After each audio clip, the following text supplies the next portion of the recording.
You are listening to the Roberta Glass True Crime Report, putting the true back in true crime.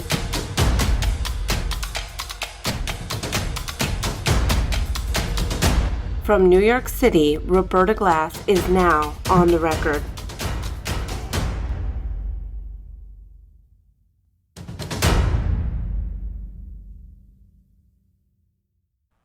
The most amazing thing happened this week. Mark Elliott, the NXIVM loyalist who claimed Keith Raniere and the NXIVM program cured, well, he can't say that word cured, but something amazing happened to Mark after taking NXIVM classes that made his Tourette's no longer. Anyway, Mark Elliott went on the H3H3 podcast to talk about convicted sex trafficker and child pornographer Keith Raniere's, quote, wrongful conviction, unquote, and FBI malfeasance, only to be met with incredible mockery and pushback. The host of the H3H3 podcast, Ethan Klein, lured Elliott into a false sense of security, agreeing with the formerly Tourette's-afflicted Elliott before pulling the rug out from under him and asking critical questions. So the interview begins with Mark and Ethan agreeing that the charges that convicted NXIVM leader Keith Raniere and sent him to prison for 120 years were false. Here's a clip. Take a listen. Keith Raniere, who's, this alleged sex cult leader of an international sex cult. Right. If you actually look at the charges and the evidence of what he was convicted for, there's not a single charge. This is crazy. There's not a single charge of violence, weapons, or drugs. And there's not a single charge of Keith Raniere having sex with someone. Well, let's see here. Count two. Let's see. Sexual exploitation of a child. He was convicted of that, right?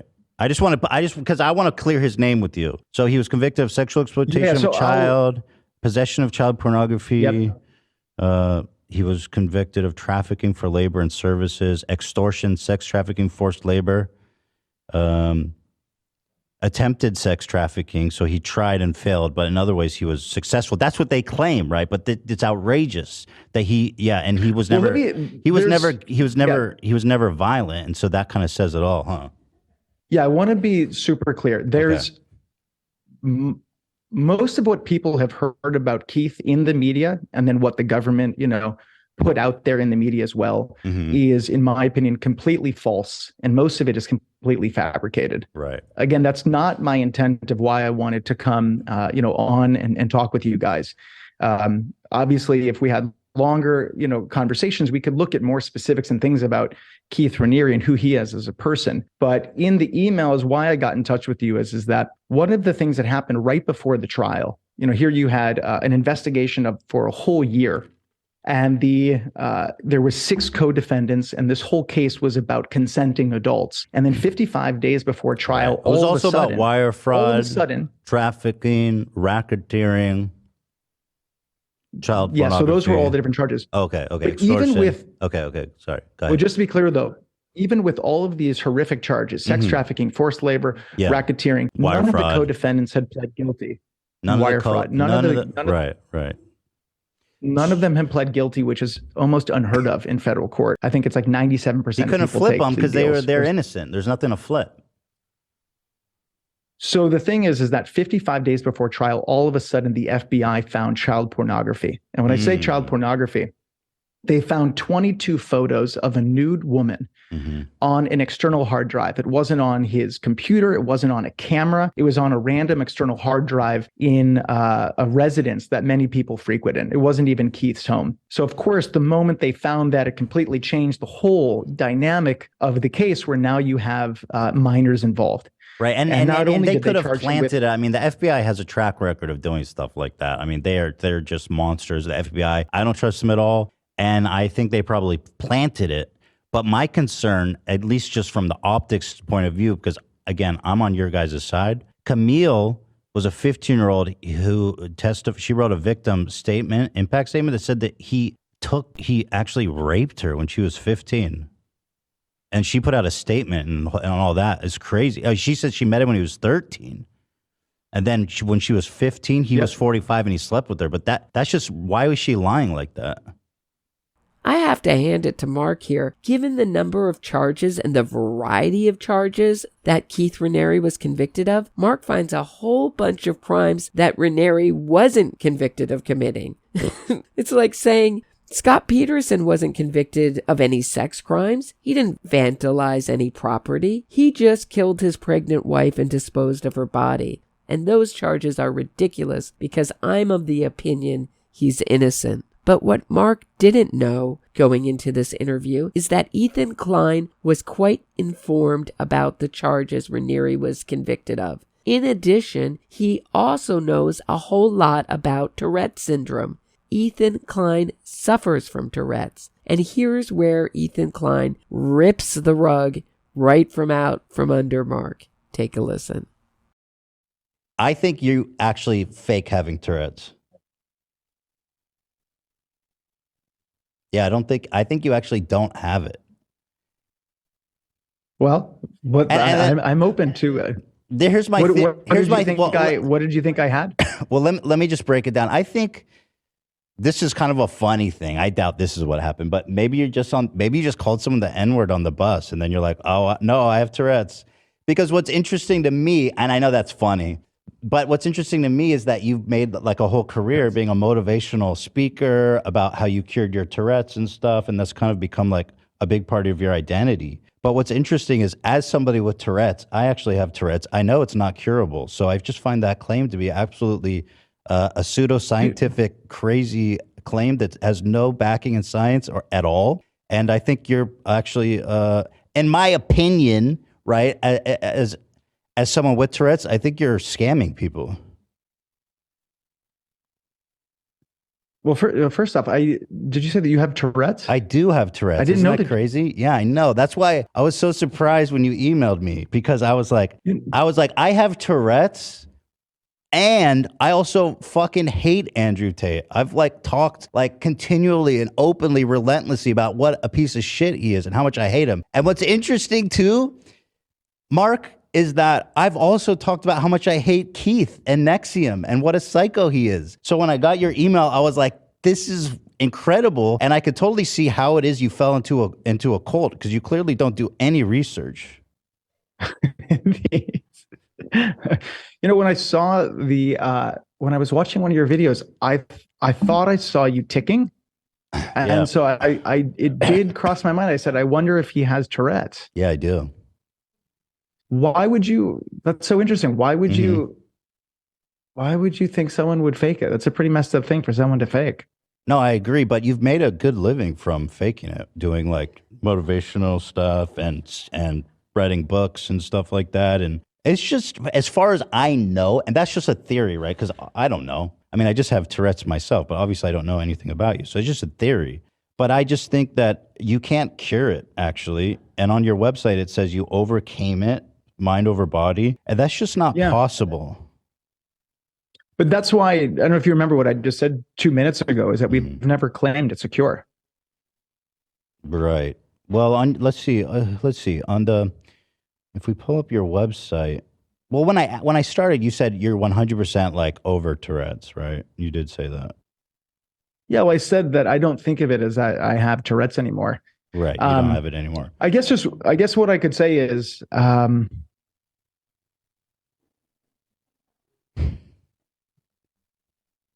yeah, the fact that you don't like Tate and you don't like Raniere is not a reason that I couldn't talk to someone. If anything, that's not the point of trying to find people that love him.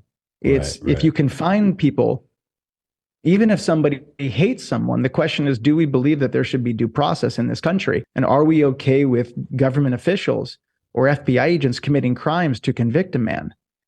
Right. So by somebody not liking it. Yeah. But in the email. By someone. Yeah. But somebody not liking him is, if anything, is definitely better. I definitely did not research deeply every single person. Obviously, at all. Well, yeah, you didn't look. You actually didn't look into it at all. Like the most basic. But let me break it down, Mark, because in a way, I see you as. Well, to be very. Okay, go ahead. Just to be very blunt. Go ahead. Yeah, be blunt. Yeah, you are right. I did not do research Someone that I know, who's Keith, currently he's been sitting in the SHU for over 200 days. So they're basically torturing a U.S. citizen, while at the same time he has filed in the Eastern District of New York with 4 former FBI agents showing that the FBI tampered with digital evidence. And they're now escalating the torture, and they might ship him to what's known as a CMU. Can I read an excerpt which is a communications? Can I read an excerpt for you? It says, this is from your website. This is your website, right? markelliott.com. Yep. Yeah. Do you want to beat your Tourette's? I want to help you, but currently the government has threatened to put me in jail for being public about how I completely overcame my Tourette's with NXIVM. Yep. So when you say completely overcame, I just assumed that meant like that you have a cure. Clearly you don't do any research. I love that. Elliott's reaction to being accused of faking his illness struck me as odd. He didn't refute the accusation. He just finds it interesting and wants to learn more. What do you guys think? Is he just being polite because he still thinks he can spark a free Raniere movement on the H3H3 podcast, one of the biggest podcasts in the country? Or is this reaction one of an illness faker getting caught? Let me know what you think in the comments. Other cult watchers that I've talked to felt Mark Elliott is a victim of Keith Raniere. They felt Klein exploited and punked Elliott for his own amusement. And I understand their opinion, but I don't share it. I do find it remarkable how much Elliott sounds like Keith Raniere. Elliott has not only duplicated Raniere's cadence, but his vocabulary as well. So here's Mark Elliott with his big shot to sell Raniere's Innocence to a huge audience, and he picks the one talk show host that knows something about Raniere's trial and conviction and Tourette's. Can you imagine if Damien Eccles, Adnan Syed, or Julius Jones were challenged on their claims of innocence? What's funny is Raniere's case is so much weaker than that of the West Memphis Three or Syed or Julius Jones. Ethan Klein sarcastically brought up the point that an entire jury convicted Raniere and the appeals court upheld his conviction. The Supreme Court of Maryland upheld Adnan Syed's conviction, but the convicted strangler of Haemin Lee is now a professor at Georgetown University. Our mainstream media seems to only push back on an innocence fraud campaign if the victims are alive to tell their story. Otherwise, they are happy to completely obscure and even demean the victim as long as they're dead and join in on the innocence fraud campaign of their killers. Where's the H3H3 episode where Ethan Klein pushes back on the innocence fraud campaign and the corrupt prosecutor that released Syed? It doesn't exist. And forget the H3H3 podcast. Show me one tough media interview with any guest with a fraudulent innocence campaign. They don't exist. I think what comes closest may be Chris Cuomo's interview with Amanda Knox, and still, he didn't really press her on any of the serious evidence in her case. And it's interesting to note that Ethan Klein only criticized one of NXIVM's free Raniere experts, Alan Dershowitz, Jeffrey Epstein's former friend and lawyer.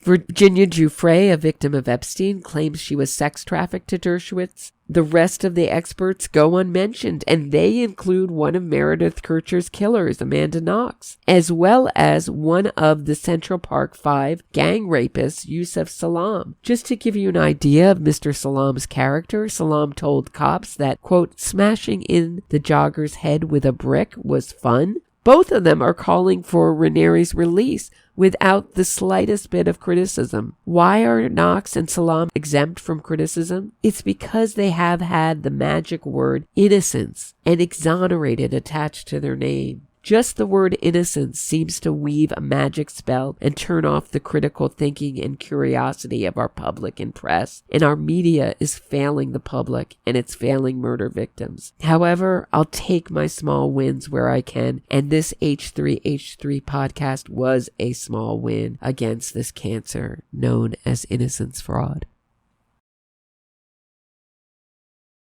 Is she the victim or the perpetrator?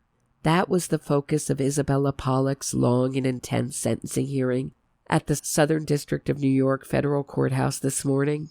Isabella Pollok had pled guilty to one count of conspiracy to commit money laundering as part of convicted sex trafficker. and Sarah Lawrence cult leader Larry Ray's crimes. Ray was sentenced to 60 years in prison for his criminal enterprise last month. The government had asked the court for the recommended sentence of 5 years. Pollock's lawyers were asking the judge to see Pollock as a victim of Ray and thus asking for supervised release for Ms. Pollok. Claudia Drury, Pollock's Sarah Lawrence classmate and friend who Pollock and Ray sex trafficked to the tune of $2.5 million, had submitted a letter in support of Pollock. Drury implored the judge to give Pollock a sentence that didn't include prison time. Pollock has long been a figure of mystery in this case. A little like a kaleidoscope presented with some facts of the case, Pollock appears to be a victim of Ray. Turn it another way with different evidence, she comes off as a cold and self-interested predator. Even her image in photos seems to change drastically from shot to shot, going from college co-ed to glamour girl to the slim, nearly unrecognizable figure seen today in court dressed in a button-down Oxford and glasses. Pollock seemed to blend in seamlessly with her defense team. Her once dark brown hair was dyed a light, mousy brown with streaks of blonde highlights. I thought to myself, did she change her looks to avoid recognition from those who had seen the Lost Kids of Sarah Lawrence Hulu documentary on Larry Ray and his crimes? While Larry Ray's other victims broke ties and cooperated with the government, Pollock defiantly stood by her man or her cult leader or her perpetrator, depending on who's telling the story. Lindsay Keenan, representing the government, presented short presentation outlining the evidence against Ms. Pollock. Ray went from prison directly to his daughter Talia's Sarah Lawrence College campus housing. It's not long after that the 52-year-old Ray moved into Isabella's room and shared a bed with the 19-year-old Pollock. Keenan told the court that it was Pollock who collected the collateral on her college friends, and it was Miss Pollock who picked up Drury's prostitution money from a series of midtown hotels where Drury was prostituting herself, keeping an extensive log of the $2.5 million that Drury handed over as a way to make amends for her imaginary poisoning of Larry Ray. The government pointed out that Drury's money was not spent on medical care for Mr. Ray. Instead, the money was spent on hotel rooms at the Pierre and shopping trips for expensive blouses and lip balm at Bergdorf Goodman's. During her 6 years with Mr. Ray, Isabella Pollok, quote, "never thought maybe I should get a job," unquote, Keenan told the court. $1 million of Drury's prostitution money was placed in Pollock's account in 2018. Keenan continued to outline the ways in which Pollock played, quote, "an active role in Ray's abuses of his victims," unquote. When fellow Sarah Lawrence student Dan Levin was questioning his sexuality, Ray forced him to wear a yellow dress, and Pollock retrieved a dildo for him to fillet on camera in front of his friends. When Ray went into Drury's hotel room and trashed it, breaking the few possessions she owned, Pollock was right there beside him. And when Ray went into the Gregory Hotel and tortured Drury for hours, Pollock handed Ray the plastic bag that he used to suffocate Ms. Drury. When Ray ordered Felicia Rosario to have sex with strangers and film it, Pollock was the videographer. Pollock kept a meticulous catalog of every devastating and demeaning audio and video of her friends in folders on her phone. And when the New York Magazine story broke, detailing Ray's criminal activities, it was Pollock who wrote a series of emails threatening to expose Ms. Drury and dox the John who helped her escape. Ms. Pollock warned Ms. Drury in one of her emails, quote, "next time I see you, you will be in an orange jumpsuit." Mr. Bertrand, a bald, well-dressed man with a small earring in his ear, spoke on behalf of Ms. Pollock. He told the court that Mr. Ray was such a villainous character that he would only be referring to Lawrence Ray as Ray, implying the respectful moniker Mr. was inappropriate for the convicted sex trafficker. Quote, "the government won't admit these acts were committed because she was brainwashed by Ray," unquote. Judge Lyman interrupted and pointed out that Pollock had admitted in her plea deal that she knew what she had done was wrong and illegal. adding it was impossible to believe that Ms. Pollock actually believed Mr. Ray was poisoned, as Drury's money was spent on rooms at the Pierre Hotel, fancy meals, and for lingerie, not medical care. Judge Lyman also found a surprising lack of remorse in Ms. Pollock's pre-sentencing letters to the court. Quote, Ms. Pollock has not fully disavowed her conduct, unquote. Mr. Bertrand shot back that his client, quote, acknowledges that she committed certain crimes and took responsibility for them, unquote. Lyman countered. But she never accepts in these letters that she hurt people. She never says in these letters that I hurt people badly, unquote. Mr. Bertrand promised that Isabella would be addressing her remorse for hurting others today in court. It was a devastating exchange for the defense. How could Isabella Pollok neglected to outline the ways that she hurt her friends, her Sarah Lawrence classmates, and their siblings in her pre-sentencing letters to the court? Now facing 5 years in prison, she suddenly remembers how she hurt them. Feeling that they were clearly losing, Pollock's attorney, Jill Shello, a petite woman with long silver hair, stood up and gave a long and passionate argument for her client. At times, it felt as if Ms. Shello felt that sitting down and drawing her argument to a close would have been an admission of defeat, describing Pollock as, quote, a loner with no social skills, unquote, when she met Mr. Ray. Ms. Pollock was, quote, a blank slate ready to be molded, unquote. Shello pointed not only to the Larry Ray's influence, but of Larry Ray's daughter, Talia. Ms. Shello told the court that before Isabella met Larry Ray in her sophomore year at Sarah Lawrence, she had decided that she was going back to Texas over the Christmas break to commit suicide. She credits Larry Ray with saving her life, but more than Ray, she trusted Ray's daughter Talia. Quote, Talia was her North Star, unquote. Judge Lyman interrupted. And there's communications between them, meaning Talia and Isabella, where they are delighting in the torture of their victims. It was not going to be the defense's day. Every time the defense attempted to paint Isabella as a brainwashed victim of Larry Ray's, stripped of her own free will, the judge interrupted and brought up a damning piece of the record that illustrated ways in which Isabella Pollok was, in fact, making a choice and acting of her own free will. When it was time for Isabella Pollok to speak to the court, she stood up and said through trembles and sobs, I believed and supported someone who controlled me in ways I cannot understand. I will live with the guilt forever. I badly hurt my friends, and I am ashamed and deeply regret it. I am truly sorry. When Judge Lyman handed down a 54-month sentence, it came as no surprise. Lyman described Pollock's crime as, quote, extremely serious, unquote, one that, quote, lasted a long time and involved extreme and sustained violence, unquote. Talking to the other attendees at Pollock's sentencing hearing, I seemed to be the only one who thought Pollock's sentence was appropriate. My former guest, Phil Elberg, a civil lawyer who had won hefty judgments for his clients victimized by the troubled teen industry, as well as having represented former NXIVM cult members, gave a passionate argument for Pollock's victimhood. Mr. Elberg knows cults and he knows cult leaders. Not only did Mr. Elberg fight the troubled teen cult leader Miller Newton, his sister was in a cult, and he believes that Mr. Ray's coercive control was most strongly placed on Ms. Pollock. I asked him about one detail of the case that particularly bothered me in relation to Isabella. When Claudia Drury was tied up and tortured in the Gregory Hotel, it was Pollock who not only assisted in the torture, but she also got hungry.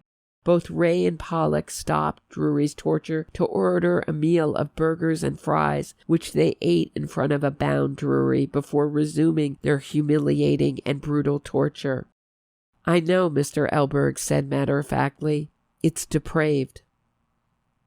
There's a fatal flaw in Elberg's argument that Pollock was the biggest victim of Ray, and one that Judge Lyman pointed to time and time again in Pollock's sentencing hearing. Ray did not subject Pollock to the treatment of his other victims. When he put a lock on the refrigerator to control what his victims ate, Pollock had access to the key. There was no folder of humiliating audio or video kept on Pollock. Pollock was not extorted for money. She never had to pay a dime, and she lived the high life from the proceeds from her classmate and friend Claudia Drury's sexual slavery.